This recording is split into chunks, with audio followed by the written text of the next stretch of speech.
ANM ఎవరు ఎక్కువ ఎవరు తక్కువ ఎవరి మాట ఎవరు వినాలి అనేది ఏం లేదు.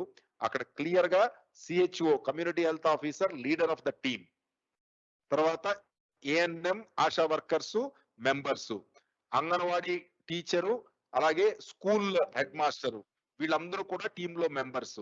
సో ఇవి మనం ప్రాపర్ గా అర్థం చేసుకుని అందరం కలిసి పనిచేసి ప్రజల్లో ఒక మంచి ఇమేజ్ మన డిపార్ట్మెంట్ కి తీసుకురావాల్సిందిగా నేను హెల్త్ కేర్ సర్వీసెస్ ప్రొవైడ్ చేయడానికి కట్టించిన బిల్డింగ్ ఏదైతే ఉందో ఆయుష్మాన్ ఆరోగ్య మందిర్ ఎందుకు ఎస్టాబ్లిష్ చేశారు?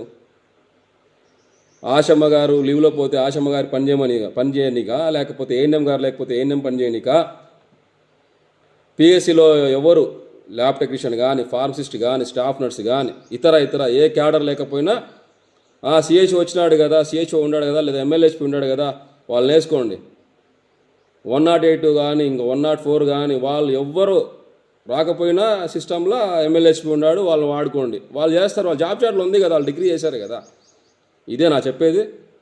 కన్సల్ట్ క్యాడర్తో పని చేయించుకోవాలి కానీ వాళ్ళు ఉండారు కదా, వీళ్ళు మీరు వెళ్ళిపోండి అమ్మా, మీరు వెళ్ళిపోండి, వాళ్ళు చేస్తారు. ఇదేం లెక్క సిస్టంలో అర్థం కావడంలా మెడికల్ డిపార్ట్మెంట్లో. ఎంతవరకు కరెక్ట్ ఇది?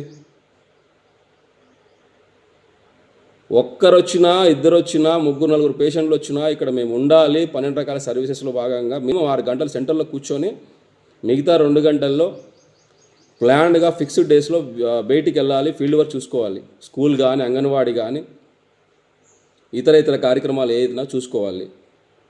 అలా కాదు, మీ ఇష్టం అయిపోయింది. ఇష్టం అంటే ఇష్టం అయిపోయింది. ఇరువులు పెడతారు, ఆడేస్తాడు, ఎమ్మెల్యేస్ వేస్తారు పో.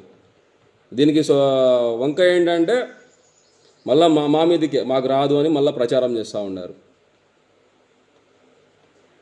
ఇది కరెక్ట్ కాదు.